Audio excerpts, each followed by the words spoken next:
लगता है झारखंड के इतिहास में भी ये पहला अवसर है जब एक करंट स्टूडेंट इस राज्य का विधायक बन के महामहिम राज्यपाल और माननीय मुख्यमंत्री के साथ विश्वविद्यालय के कार्यक्रम में मंच साझा कर रहा है। ये झारखंड की राजनीति नहीं, झारखंड के इतिहास का पहला अवसर है। तो निसंदेह हमारे राजनीति में आने से आज आपने देखा भी होगा कि जब मेरे नाम का उद्घोष हो रहा था, छात्रों की करतल ध्वनि का आवाज 4 गुना हो जाता था।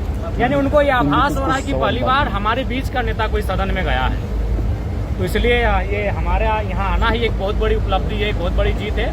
और जहाँ तक विनोद बिहारी महतो का प्रश्न है, हमारे पास शब्द नहीं है, क्योंकि विनोद बिहारी महतो के बिना आप इस राज्य की कल्पना नहीं कर सकते हैं। विनोद बिहारी महतो वही शख्स थे जब 1956 या 54 का आसपास था, जब झारखंड राज्य डिमांड को यह कह के ठुकरा दिया गया कि यह केवल जनजातियों की मांग है, अगर झारखंड राज्य अलग हो जाएगा तो बाकी स्टेट पर इकोनॉमी पे असर पड़ेगा। 3 कारणों से झारखंड राज्य की मांग को खारिज कर दिया गया था। और उस समय के जो अगवा थे जयपाल सिंह मुंडा, उन्होंने कांग्रेस में विलय कर दिया और लगभग आंदोलन को जो गति थी वो थम सी गई।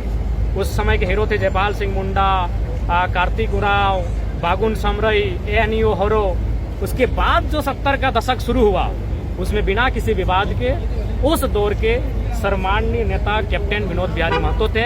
उनका सहयोग मिला कॉमरेड AK राय और विषम गुरु शिबू सोरेन को।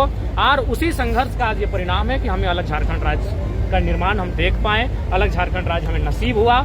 और जहाँ तक शिक्षा की, ये तो आंदोलन की राजनीति की बात हुई। अगर शिक्षा की बात करें तो विनोद बिहारी महतो एकमात्र ऐसे शख्स है जिनके नाम से शायद सैकड़ों संस्थान है शैक्षणिक।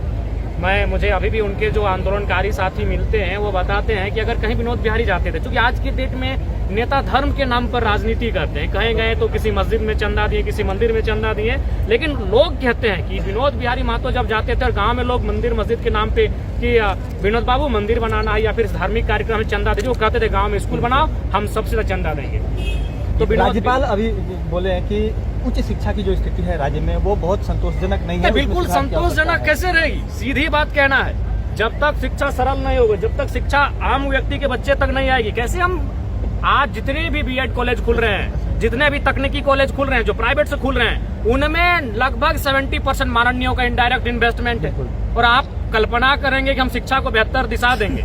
आज जो भी माननीय रहे, मंचों में विनोद बाबू का नाम लेते हैं, बिरसा मुंडा का नाम लेते हैं, और सब प्राइवेटाइजेशन को बढ़ावा दे रहे हैं, सब निजीकरण को बढ़ावा दे रहे हैं। निजी अस्पताल इनका, निजी विश्वविद्यालय इनका, निजी महाविद्यालय इनका। तो ये शोभनीय नहीं है।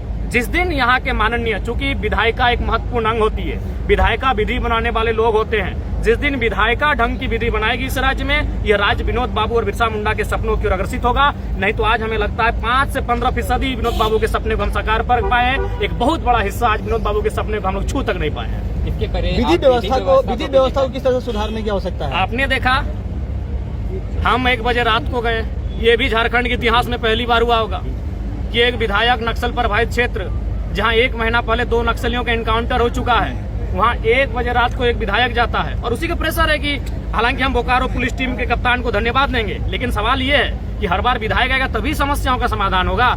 और कई सारे केस पेंडिंग है, उनका समाधान कब होगा? क्योंकि वहाँ विधायक की एंट्री नहीं है। तो ये दुर्भाग्यपूर्ण है, चिंताजनक है। सरकार को उस दिशा में गंभीरतापूर्वक सोचना चाहिए, क्योंकि वहाँ कैसे उठाएंगे?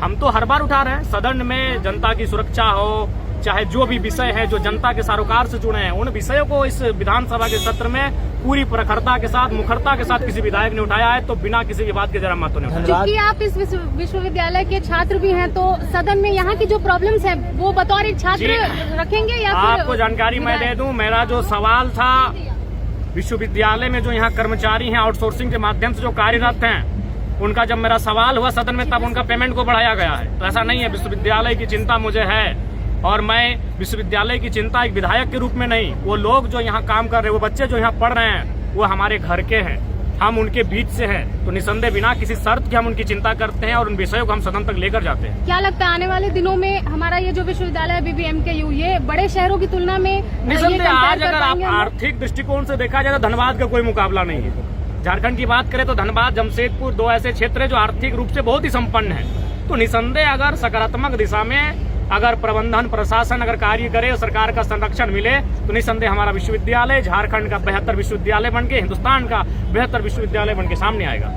ठीक है, बहुत बहुत धन्यवाद।